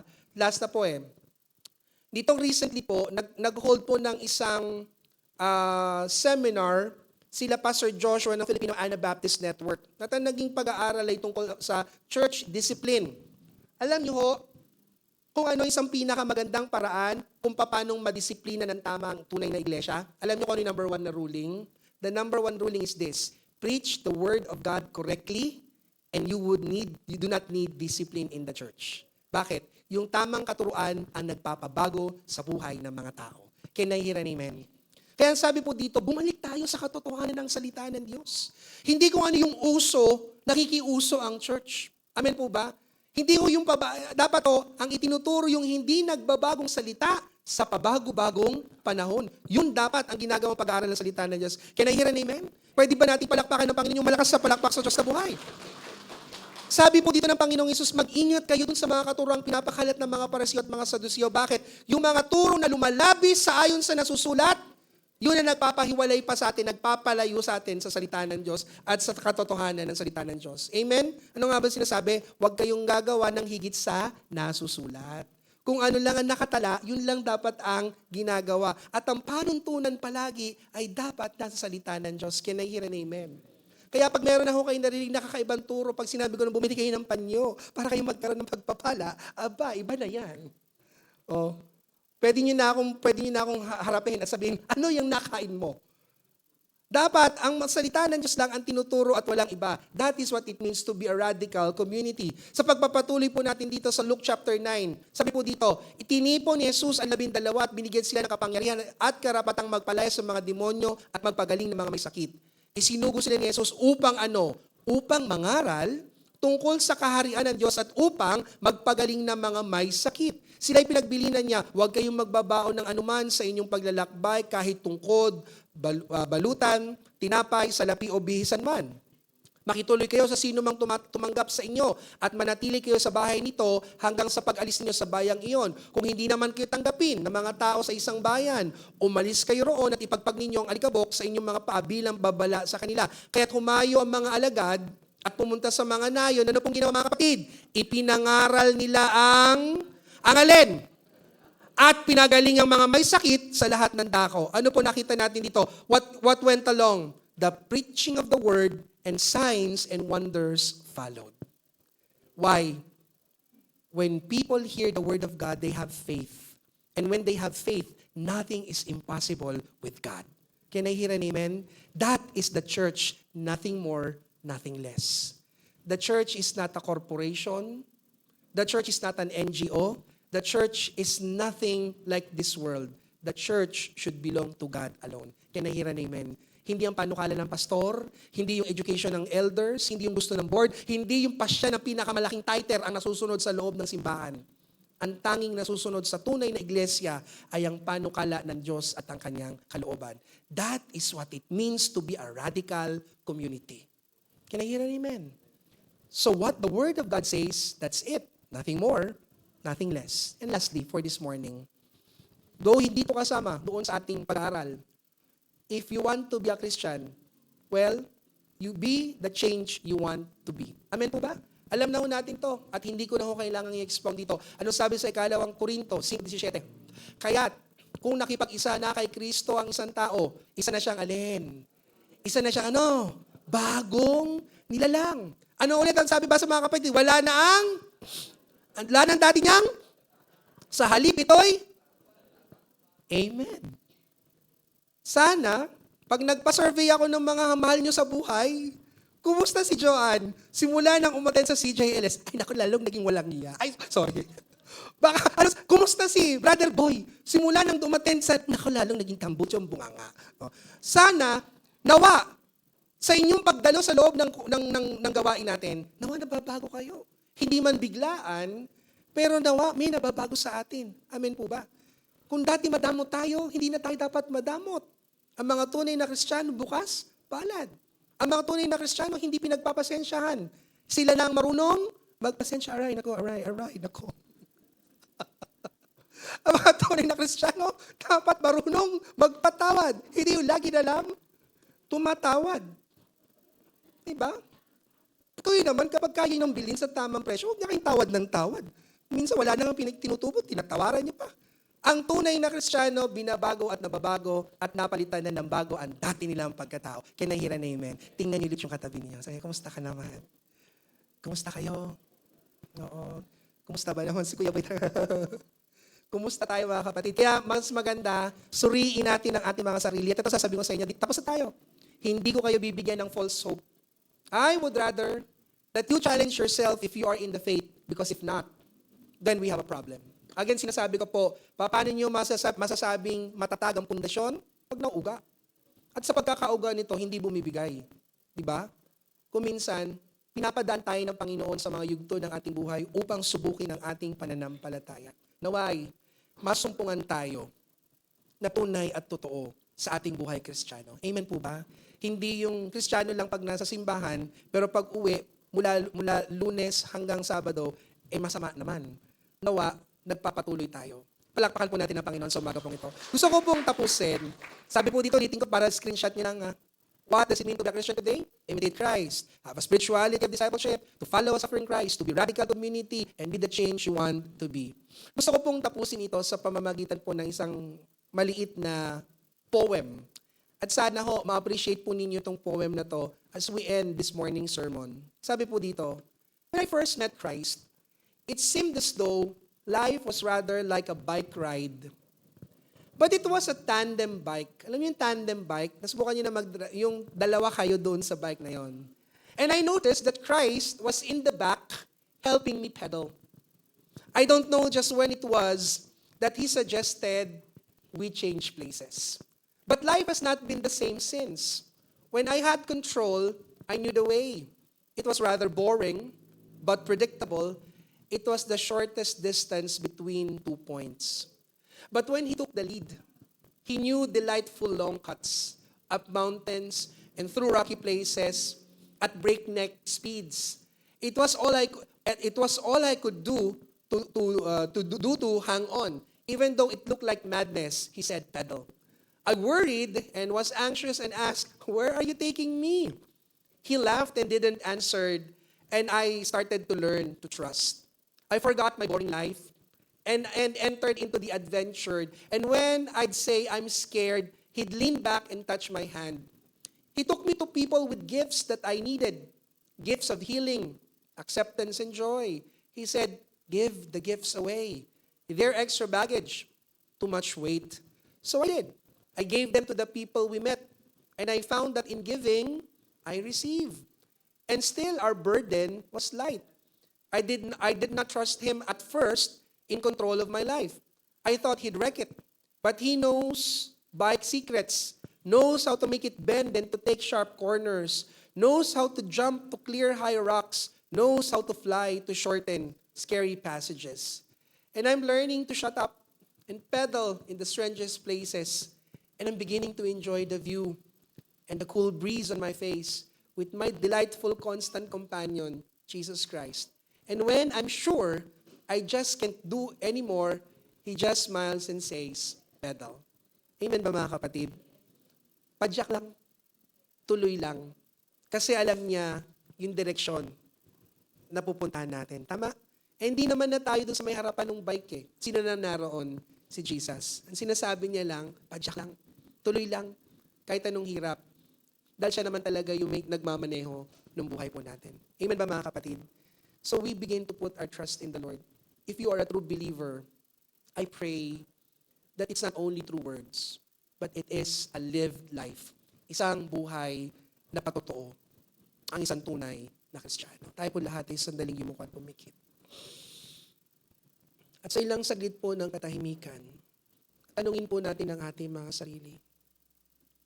At maging ikaw na nanonood sa pamamagitan ng YouTube upload na ito sa CJ Ellis Ministry page, hilingin natin sa Panginoon na maging tunay tayo sa ating pananampalataya. hilingin natin sa Diyos na makapagpatuloy tayo ano't anuman ang mangyari. Pwede po ba tayong lahat ay tumayo, mga magulang at mga kapatid? What does it mean to be a Christian today? Are we willing to imitate Christ? Are we willing to suffer and obey the suffering Christ? Are we willing to be changed for His glory and for His honor? Let us take this time to surrender our lives. Kayo po, Panginoong Hesus, ang maghari. Kayo po, Panginoon, ang masunod. As we say, anong mang mangyari, magliling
lingkod sa'yo. Ano mang mangyari, susunod sa'yo. Pupurihin, laging sasambahin. Ano mang mangyari, nais mo'y gagawin, aking Panginoon.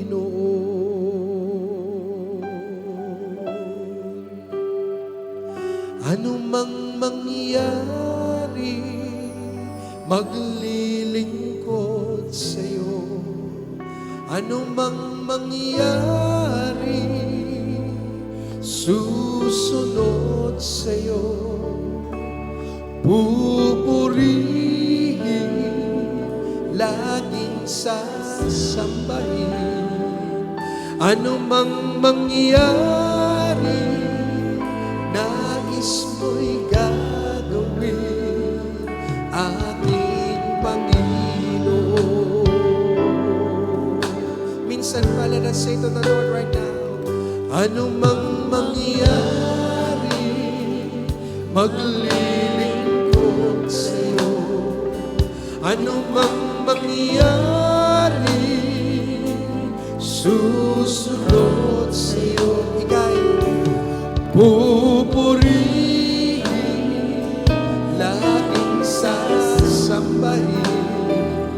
Ano mang mangyari, nais mo'y gagawin, aking Panginoon.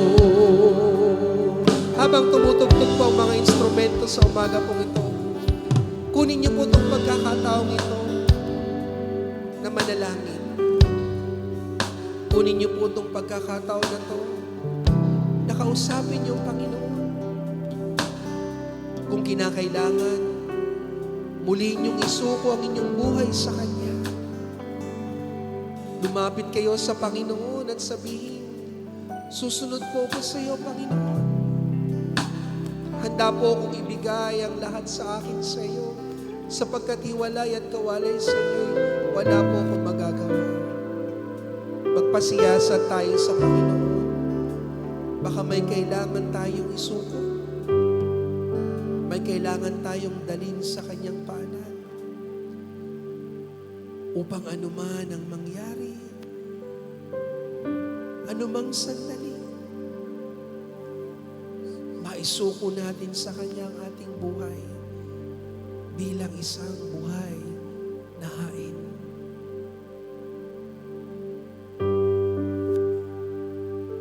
Just begin to surrender your life to the Lord right now. Oh, hallelujah. Thank you, Jesus, for your Spirit.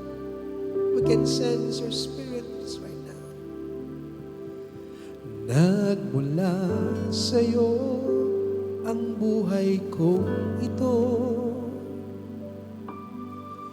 Ngayon sa palad mo ito ay alay ko. Tanging dalangin at siyang naisip, naway tanggapin ito paghahain.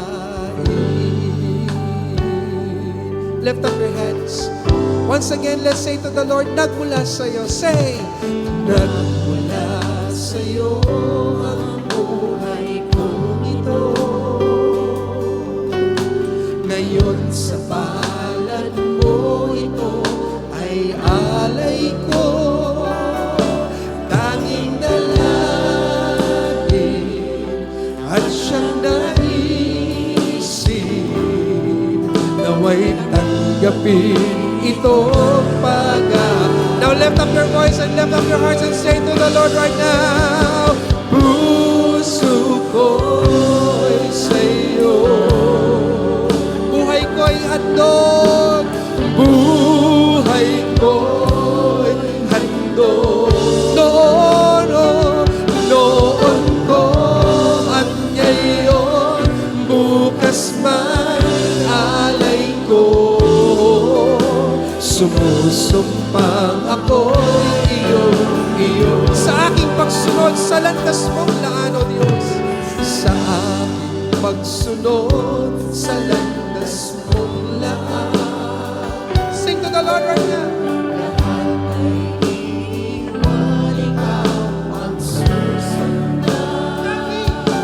Tanging dalangin at siyang nais. Ako ay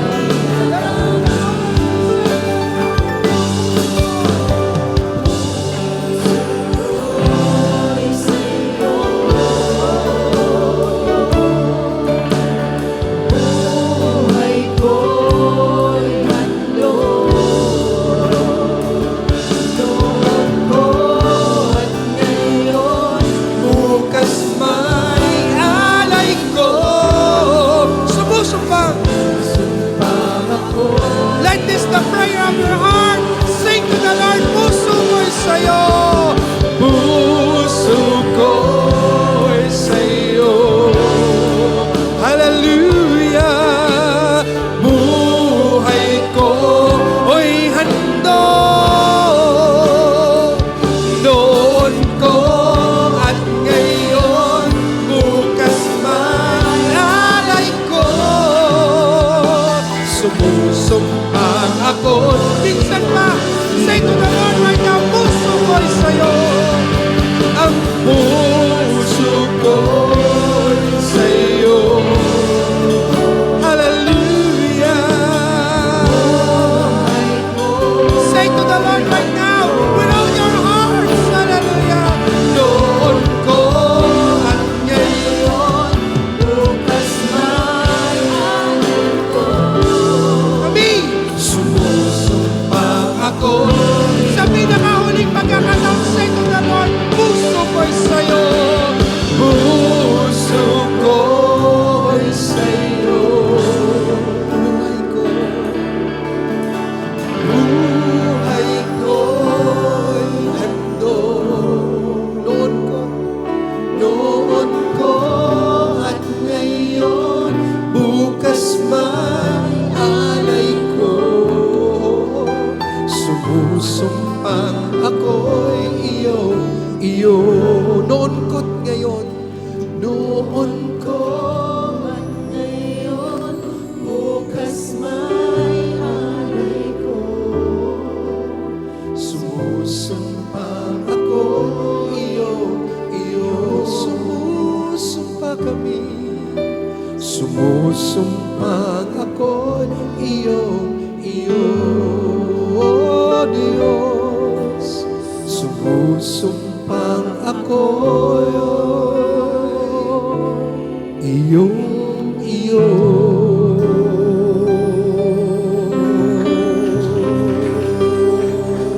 Let's give the Lord the best clap of praise. Bago po tayo tuluyang magtapos sa diwa ng panalangin, Ama, mayroon pa po bang bahagi ng buhay namin na dapat po niyong pagharian? May mga bagay pa po ba kaming dapat isuko? Pagharian niyo po ang bawat isa sa amin. Matulad kami sa iyong anak na si Jesus. Handa po kami sumunod, hindi lamang sa gitna ng pagpapala, maging sa gitna ng mga pagsubok, ng mga hilahil. Susuong kami. Susunod kami. Dahil kasama ka namin. Nais namin, Panginoon, na maranasan ka sa bawat sandali ng aming buhay. Sa umagang ito, Panginoon, pangunahan niyo po kaming lahat pabalik sa iyo. At the foot of the cross, we lay down, Jesus, our lives. At their foot, Lord, we come and bow down our cares on you, for you care for us. And so, Lord, we come to you as our very last song this morning. This is our awit panalangin. Dinadala alin sa iyong paglingap, dinadalangin ang iyong pagtanggap. Hinahanap ang iyong katuwiran. Say to the Lord right now, niyayakap. Niyayakap ang iyong kalooban. Minsan man nanunumbalik Sa iyong paglingap,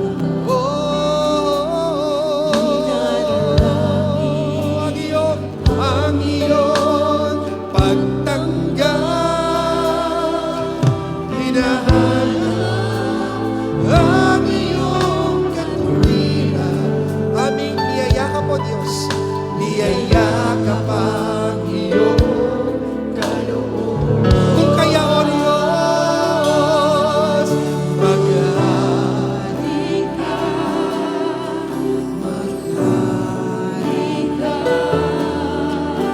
Panginoong Jesus, maghari ka. sa buhay ko, Buhay ko, sa puso ko. sa puso ko. Panginoon, Panginoong Jesus, maghari ka. This is our last song to the Lord, and say to the Lord, sa iyong dinadalangin ang iyong Pagtanggap, hinahanap ang iyong katuwiran. niyayakap mo, Diyos. Niyayakap ang iyong kalooban.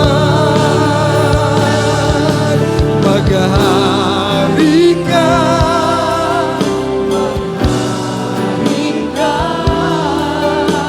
Panginoong Jesus, maghari ka.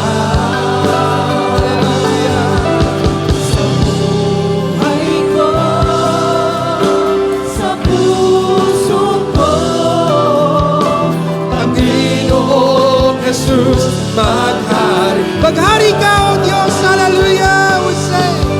Maghari ka. Maghari ka. Panginoong Jesus, maghari ka. Sa buhay ko. Buhay ko, sa puso ko. Panginoong Jesus, maghari ka. Maghari ka. Maghari ka. Panginoong Jesus, maghari ka. Sa buhay ko, sa puso ko. Panginoong Jesus, maghari ka. Panginoong Jesus, maghari ka. Panginoong Jesus, Maghari ka.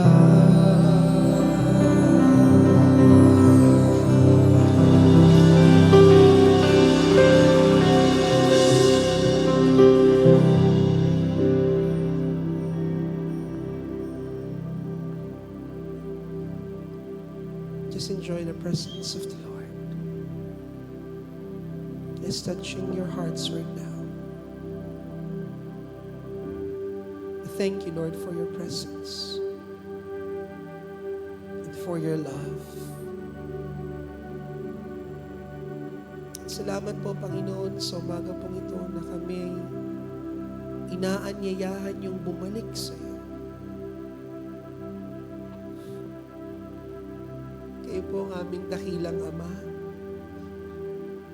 Para dun sa unang anak, dun sa bunsong anak na nagrebelde, tinanggap niyo pa rin. At may ilan sa amin na tila nalilimutan kung sino kami. Nakatira nga kami sa iyong tahanan, ngunit tagalabas ang turing namin sa aming mga sarili. Help us, Lord, to really experience the reality that we are your sons. We are your children. And there is nothing that would change the fact that you love us. And we thank you, Lord, that your love always compels us to return. And that your grace and your mercy is always there in the times of our needs. Salamat, Panginoon, sa umagang ito sa iyong presensya, sa iyong mainit na yakap, sa iyong pag-ibig, at sa iyong pagmamahal. Kailanman ay hindi mo kami pinabayaan. Sa iyo ay walang anino ng pagtalikod. Dakila ang iyong katapatan. Salamat po, Panginoon. Thank you, Jesus. Thank you for your love. Thank you that you are our Father. And your mercies, they endure forever.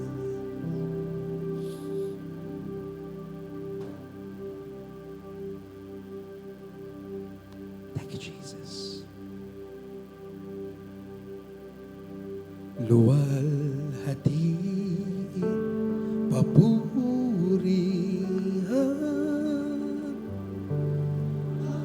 Ama ang anak niyang mahal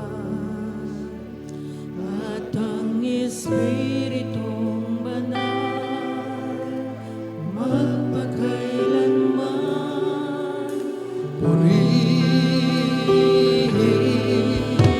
siya.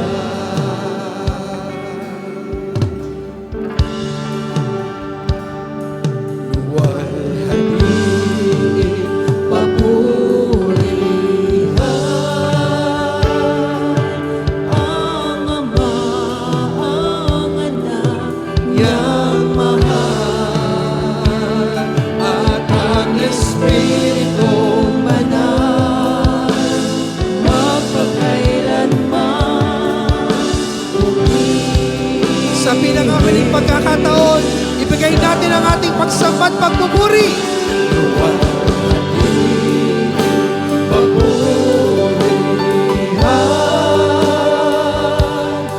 ang Ama ang anak niyang mahal At ang Espiritu at ang Espiritu magpakailanman.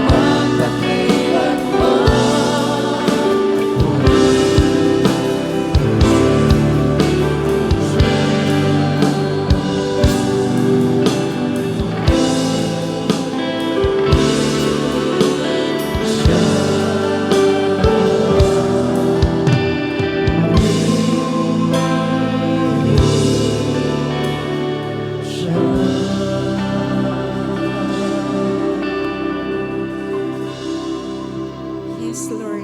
Hallelujah, Jesus. Hallelujah, Lord.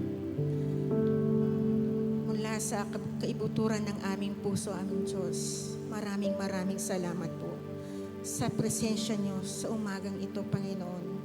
Tunay nga po, Panginoon, na napakabuti niyo po sa amin, sa kabila man po ng aming mga pagkukulang.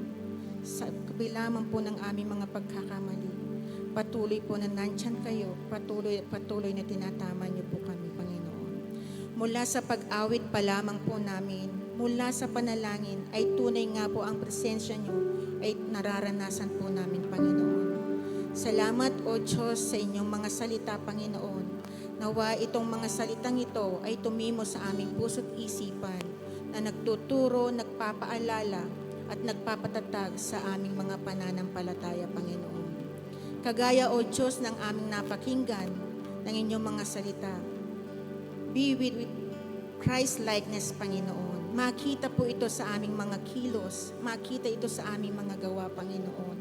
Bilang isang anak niyo, Panginoon, naway sa mundong ito, makita po kami ng asin at ilaw, Panginoon, na gumagawa ng nakikita po sa amin ang inyong mga gawa at salita, Panginoon. Maging Lord, gawin niyo po kaming disipulo sa kabila ng kaguluhan sa mundong ibabaw, Panginoon.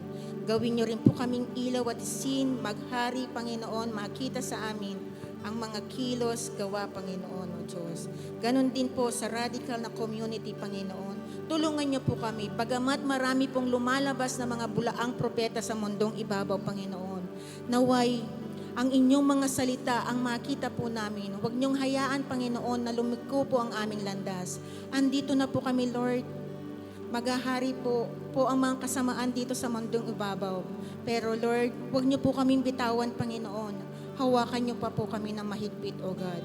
Maging Lord, sa kabila ng mga pagsubok, sa kabila ng mga problema, sa kabila ng mga obstacles or hindrances sa aming buhay, hindi po kami tatalikod, Panginoon. Mas lalo pa po kaming magiging matatag, Panginoon, sa kabila ng mga problema, Panginoon.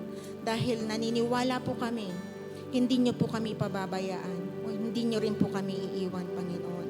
Salamat, O Diyos, sa pastor na ginamit niyo, sa mga leaders, sa mga Heaven's Herald, at sa mga anak niyo na narito, Panginoon, na nakapakinig ng inyong mga salita. Dalangin po namin na itong isang linggong darating, Panginoon, ang inyong presensya, ang kaputihan, Panginoon, at ang makita po sa aming buhay, O God. Sa pansamantala po naman paghiwa-hiwalay, Panginoon, kayo na po ang bahala sa amin. Kung paano niyo po kami dinala sa bahay-sambahan, ganon din po sa aming pag-uwi, O God. Naway, ang inyong mga salita ay patuloy at patuloy na makita sa buhay ng bawat isa. At habang kami ay narito, gamitin po namin sa paaralan, sa komunidad, Panginoon, sa tahanan, Panginoon. Muli po, ibinabalik po namin ang lahat ng papurit pasasalamat sa pangalan na si Jesus. Amen at amen. Can you lift up your hands to the Lord right now? And as you go about and you live this place, as a minister of the gospel of the Lord Jesus Christ, receive the blessings of the Father. Receive the love of Jesus the Son. And may you always dwell in the power of the Holy Spirit. Now unto Him who is able to keep you from falling, He will be mighty and strong to present you blameless and upright until the sure coming of the Lord Jesus Christ. Go about in peace and bring with you the blessings of God, both now and forever, in Jesus' name. Amen and amen. God bless you po. Pagpalain po kayo ng Panginoon, and may you be a blessing to everyone in Jesus' name. God bless po. The Lord be with you.